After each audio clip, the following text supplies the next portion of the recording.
Yung siya nga pala mga katoto, shoutout po pala sa 849 subscriber ng RPTV.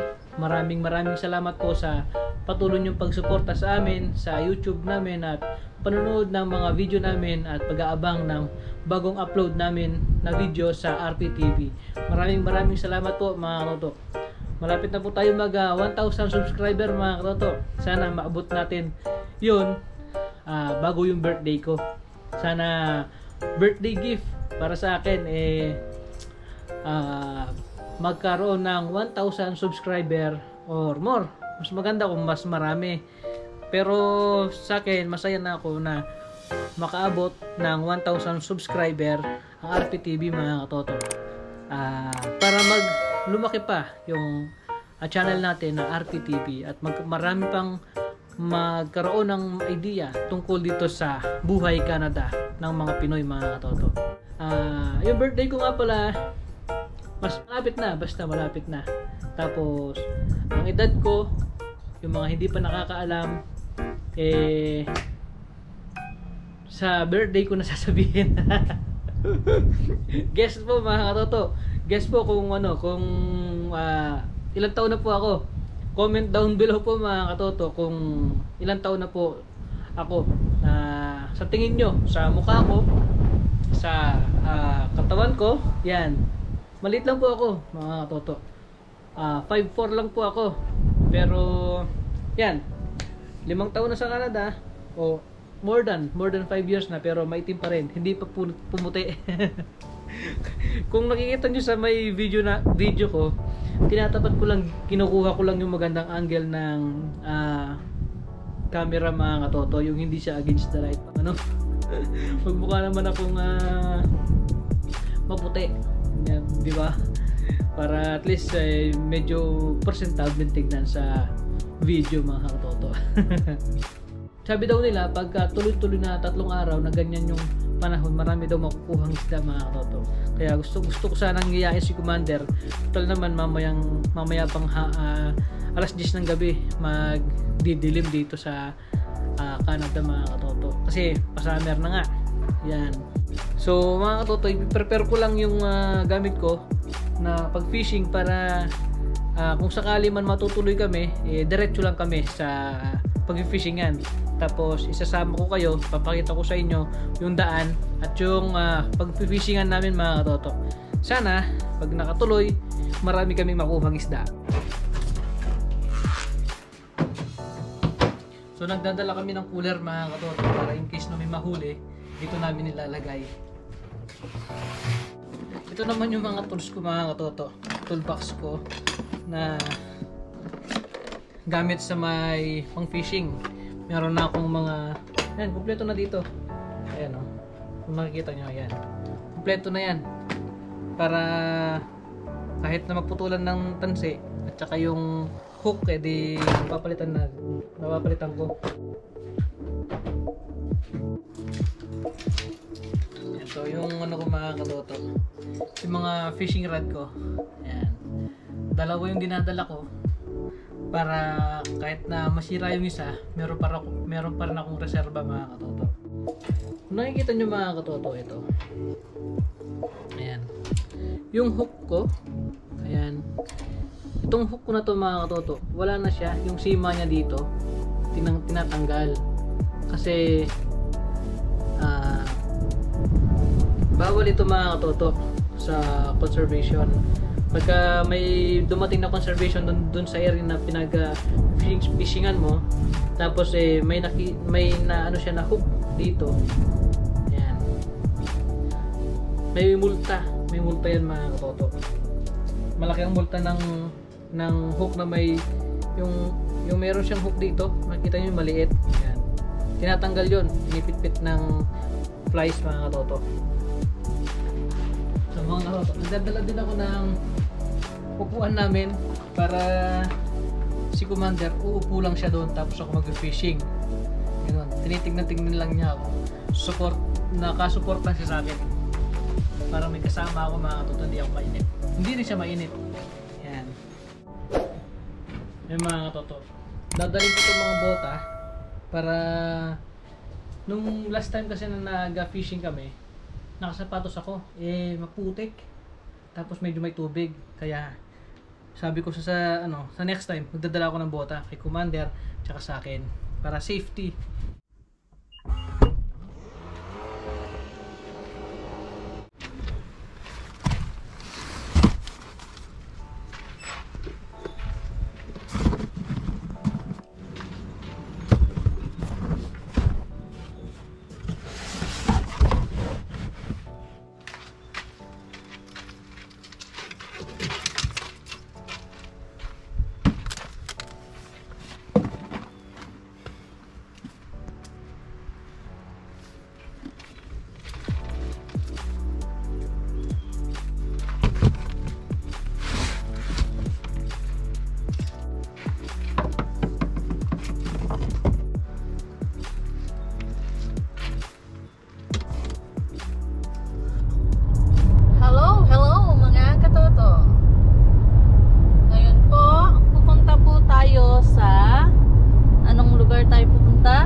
Si Commander, alas 5 ngayon, bumili po kami ng Tim Horton. Yan, di nawawala yung Tim Horton na yan. Tim Horton. Sa tuwing may lakad kami, yan, ang Tim Horton yung kasama namin lagi. Shout out mga ka-Tim Horton. Yung mga nagtatrabaho dyan sa Tim Horton, sa Dobin, mga Pilipino, yung mga Kapampangan, kumusta kayo, Ken? Salamat. At sa mga Ilocano, kamusta kayo amin dita? Yan. Okay. Kung hindi pa po nakakaalam, Kapampangan po ako, taga Tarlac, mga katoto. Si Commander, taga Nueva Ecija. Kaya Ilocano Kapampangan.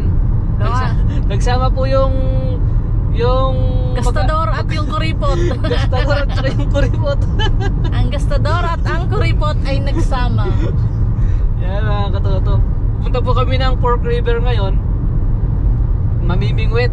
Sana may makuha kami ng mga isda, mga katoto. Yan. Para po sa mga hindi nakakaalam, para sa info lang po sa mga hindi po nakakaalam, yung mga nasa Pilipinas, pero alam ko po yung mga nandito na sa Canada, alam na nila na ang pag-fishing kailangan po ng permit.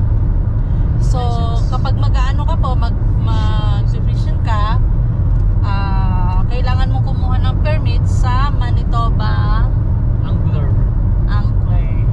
Manitoba Angler daw. Angler. Angler. Angler. Yan. Saan kukuha ng permit? Sa may online na lang. Okay. Sa may online na lang po mga katoto.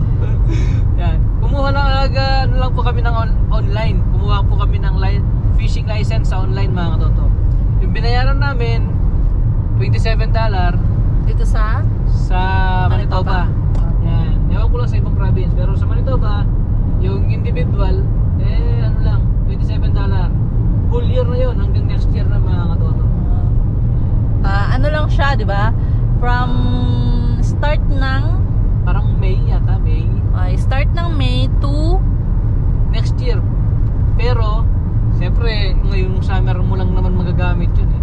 Pero pwede rin sa ice fishing, pero hindi naman kami nag-ice fishing eh. Yan. Minsan ko lang na-try yung mag-ice fishing. Hindi na naulit. at saka pag merong mga nakukuhang isda like pickerel, yun yung isda dito, pickerel at saka silver bass. Saka yung marami pang klaseng isda. Pero yun yung lagi nahuhuli namin dito sa may dam na pupuntahan namin, yung silver bass. And yung silver bass, wala po siyang limit. Nabasa ko po dun sa may guidelines nila, wala pong limit. Wala pong size na requirements. Pero yung pickerel, meron po siya 55 cm. Kinonvert ko po sa may inches, 21.6 inches. Ganon siya. Tapos tulad nga po na binanggit ko kanina, na pagka more than sa may 21 inches, kailangan ibalik. hindi mo ibabalik at nahuli ka ng conservation officer, yan. ano yung anong trabaho ng anong tawag doon? Conservation officer. Anong trabaho ng conservation officer dito sa Canada? Yan yung mga nanghuli o nag-ano sila, pinupuntahan nila yung mga nag-fishing, nag-hunting, ganyan. Sa mga wild, ganyan. Pinipreserve nila yung wild, yung nature na hindi na-abuso. Kaya yung pag-fishing, hindi nila ina-allowed yung malaki, yung mahaba, lalo na yung mga isda na may requirements na haba, kailangan ibalik pagka malalaki, kasi para mag-produce ng maraming isda pa. Ganun yung ano nila. Tapos tulad ng nabanggit ko kanina mga katoto, yung hook niya, kasi yung hook may sima pa yun, yung maliit, tinatanggal yun, pinipitpit ng flies para kung malaki man yung mahuli, yun yung purpose nun. Kung malaki man yung mahuli, tapos ibabalik, hindi siya masusugat. Kumbaga, hindi malaking damage yung masusugat sa may ngalangalan niya. Ganun yung purpose nun mga katoto.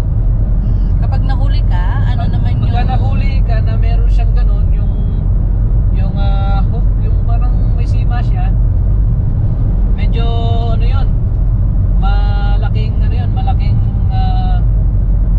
penalty. Yan. Tsaka yung mga oversized na isda, may malaking penalty din yun mga katoto. Kaya dito sa Canada, mahigpit. Hindi katulad sa Pilipinas na sa mga wild, pwede ka mangisda kahit ilan, kahit gano'ng kalaki, pwede. Pero dito, kailangan mo ng lisensya, kailangan mo ng yung mga size, tapos kung ilan lang yung pwede mong iuwi, ganun yung patakaran dito mga katoto sa Canada. Mahigpit sila. Ayun mga katoto, ipapakita namin yung daan mamaya, yung sa may rough road, kung saan kami dumadaan. Medyo may rough road na dadaanan eh. Yes, habang pinapakita namin yung daan papuntang sa pagpipishing namin, kukwento namin yung about sa pagbabakod. So yung pagbabakod mga katoto, hindi ka basta-basta pwedeng magbakod dito. Like sa kahit sarili mong property, hindi mo siya pwedeng bakuran lang ayon sa gusto mo. Hindi kagaya dyan sa Pilipinas na magbakod tayo kahit na anytime pwede tayo magbakod sa sarili nating property. Diba katoto? Yeah. Kahit na sarili mo ng property yan, hindi ka basta-basta makakagalaw o hindi ka makakapag-build ng mga yung example shed or backwood fence, ganyan. Hindi ka lumampas na yata tayo. Ay, dito tayo. Ay mga katoto, lumampas na kami, kaka-vlog. Lumampas na kami mga katoto. Yan. Then yun, iikot muna kami. hindi pwede na basta ka na lang magbakod ayon sa gusto mo. So kailangan natin na humingi ng permit. Hindi ka pwedeng basta-basta na lang maghukay. Yeah, hindi ka pwedeng basta-basta magbakod or maghukay sa paligid ng iyong bahay. Kasi kailangan mong humingi ng permit. So, ano nga ba yung ginawa namin bago kami nagpabakod? So, ginawa namin mga katoto, di muna kami bumili ng mga kahoy para masimulan yung pag-fence. Kasi, minake sure muna namin na yung babakuran talaga namin ay pwedeng bakuran. Kasi baka mamaya, may tamaan. So, ang ginawa namin, first step, ay kami sa online, yung click before you dig. Yun yung tinatawag dito sa Manitoba. Hindi namin alam sa ibang lugar kung same lang ba, pero dito sa Manitoba yun yung ginawa namin. Merong, kung ma-search nyo sa Google, click before you dig, and then ipupunta niya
reason kung bakit. Una mga katoto, para wala tayong tamaan na mga linya ng kuryente, linya ng tubig, linya ng internet, yan, linya ng gas, ganun mga katoto. Make sure natin na i-clear lahat, kasi pagka may tinamaan tayo, malaking gastos ang malaking perwisyo ang mangyayari sa atin mga katoto. Kaya yun, sinunod namin yung rules nila bago kami naghukay. Yung plano namin na maghukay, maggawa ng fence, 1 month pa yun mga katoto. 1 month. Tapos 1 month before. 1 month before kami magplano na maghukay ng mga lupa. Tumawag na kami sa Click Before You Dig, kasi matagal silang mag-schedule na puntahan yung bahay mo para markahan yung mga linya nila. Kaya yun, halos isang buwan yung hinintay namin. Kasi tatanungin ka ng staff doon sa may Click Before You Dig, tatanungin ka kung kailan yung talagang date ng pagbabakod mo. Kasi once na binigyan ka na ng permit, ang pagkakaalam namin, correct me if I'm wrong, 14 days. 14 days lang. 14 days yung validity ng permit na ibibigay nila. So means, pagka lumampas ka na ng 14 days, kailangan mo i-notify sila, tawagan mo ulit sila na hindi ka natapos sa ganung araw kasi ibigay mo yung reason kung bakit. So bibigyan ka ulit ng another permit, ganon, or kung ano yung sasabihin nila, so yun yung susundin mo. Kasi yung sa amin, sinabi namin yung kung kailan yung sinabi namin yung date na kung kailan gusto namin magsimula. So yun, binigyan kami, naibigay yung permit, then after nun, nagsimula na kaming magbakod. So para makaiwas sa lahat ng mga problema, kailangan natin sundin yung rules and regulation ng Canada. Malapit na tayo mga katoto sa may pag-fishingan natin. Ito yung daanan papunta doon. Kaya pag may makasalubong ka o likaw, medyo maano dito. dahan-dahan ka na lang dyan. Mabilis masyado yung patakbo mo. Medyo maputik. Dahan-dahan ka na lang. Nakakarating ka lang din naman. Dapat si Butcho ko yung dinala natin.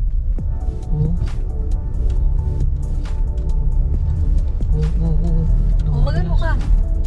Mag 4x4 mo.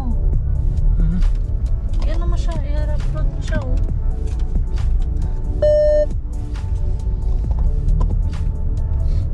Madulas, no? Kasi nga basa. Pwede ka naman kasi dito dumaan, no? Idaan mo sa kabila. Hindi pwede kasi baka mahulog tayo. Yan, tinitsempuhan lang natin. Tapos si Butcho ko pala yung dinala natin. Tignan mo lang siya para likat mo. Dahan-dahan na lang. Yan, grabe yung daan, no? Dito. Ganito yung mga sinasabak ng mga mga may gustong mag-fishing. So, kailangan mong daanan to. Marami kasing dumadaan dito kaya nagkaganito. Mga umulan kasi, tas lumambot yung lupa. So, that's why. Yan, dito mga katoto, malapit na tayo sa pag-fishingan natin. Ito yung dam. Pagkita mo dito. Yan, nakakatakot lang. Pero okay naman. Dito kami nag-fishing.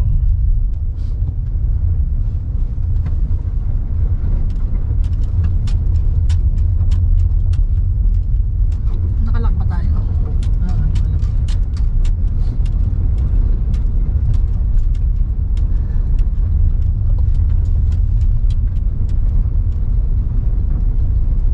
So ito yung lugar kung saan kami nagpi-fishing.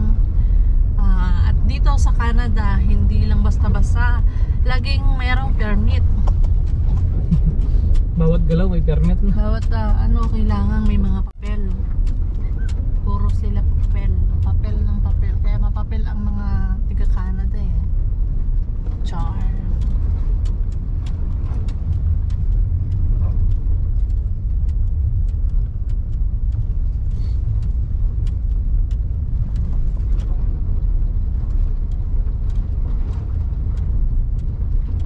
Mahaba na yung mga no? Walang nag-ano dito. Walang nag-grass cutter. Wala. Huh? Wala. Not meron. Kasi to eh. Pinagpipishringan to eh. Pinagkakakitaan ng Canada to eh. Kami mga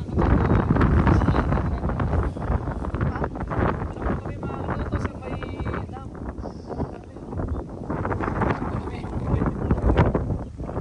Wala may mahuli.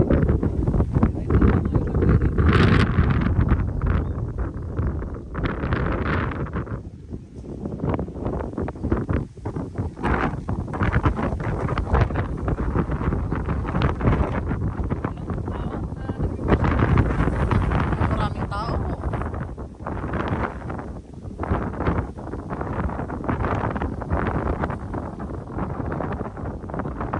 Kayo susi?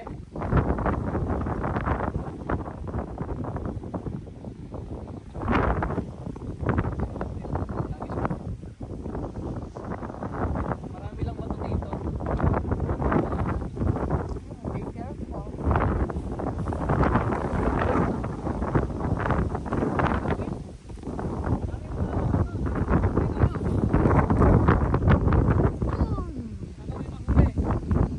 Kahit na ganito yung panahon. Mga katoto, ayan. Ano kaya ito? Pikerel. Ay, tikirin. Huwag kang makakaalis. Size yata. Okay lang yan. Size yan. Ugat. Pagsungan. Good job, katoto. Meron tayo nakuha mga katoto. Tingnan ko muna. Kuhanin ko muna yung pagsungan to. Baka makawala pa. Sakto. Ilan?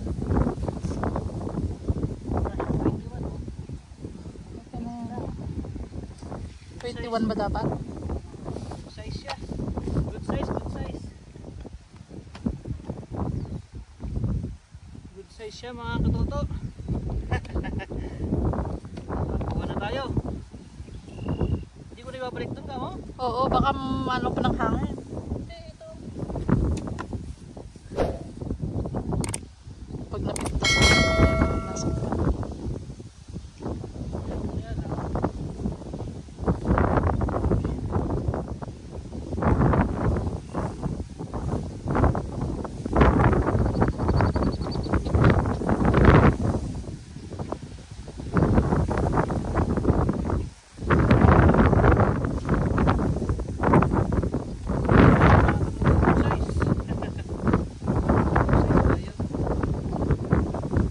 Dito lang malapit.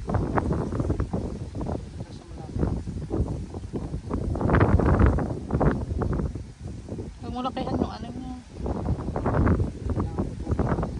Kahit wag.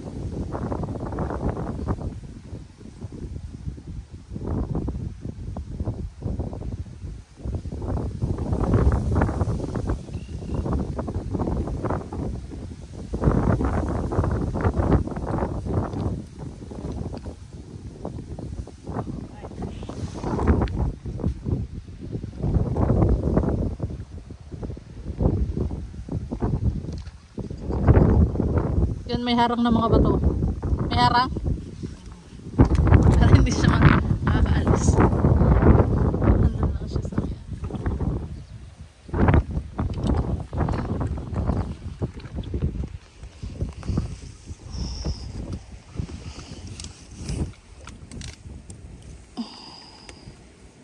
Oh, so ano?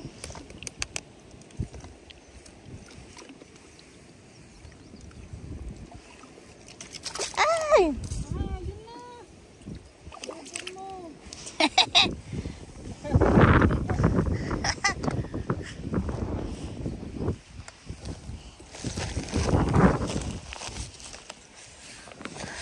si Katoto.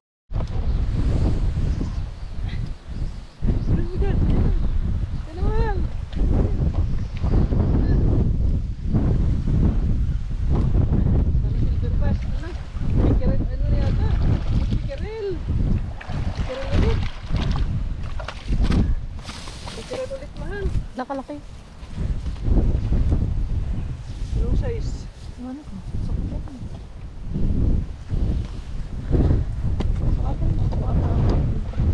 Ha?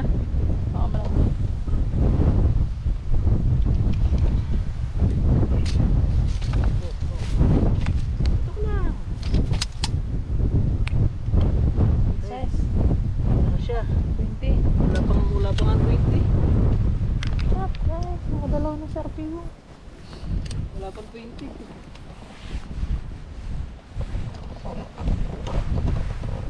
Alright. Dalawa na.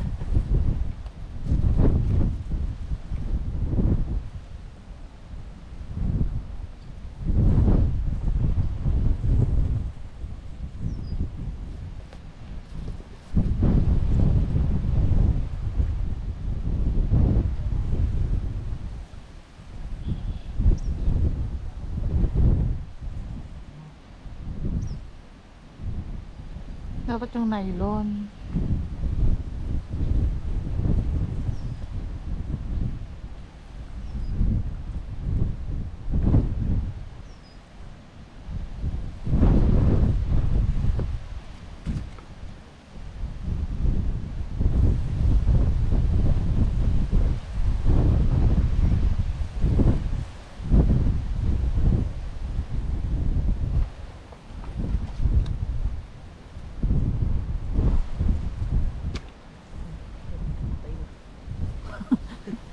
Nakuha mo, dinamatay na.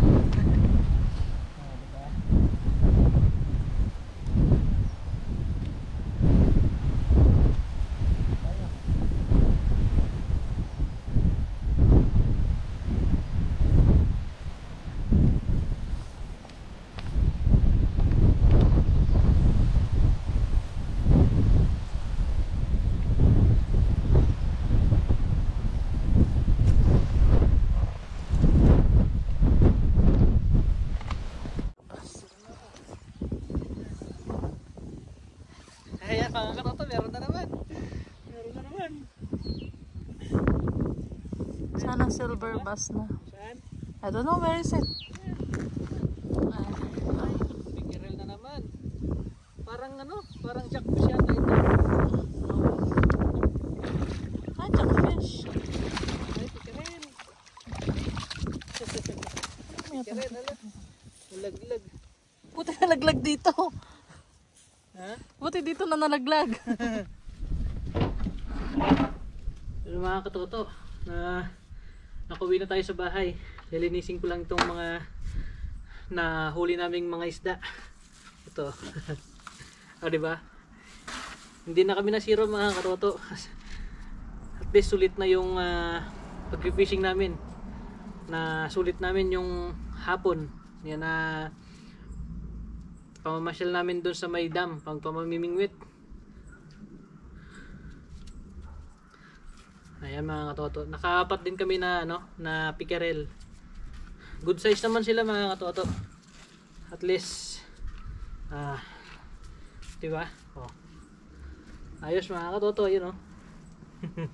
Si Commander. Ito ka.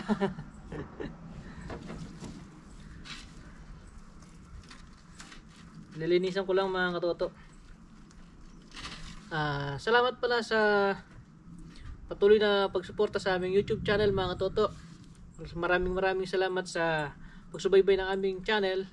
At don't forget to subscribe, like and share sa aming YouTube channel para mag-grow pa ang RPTV mga katoto.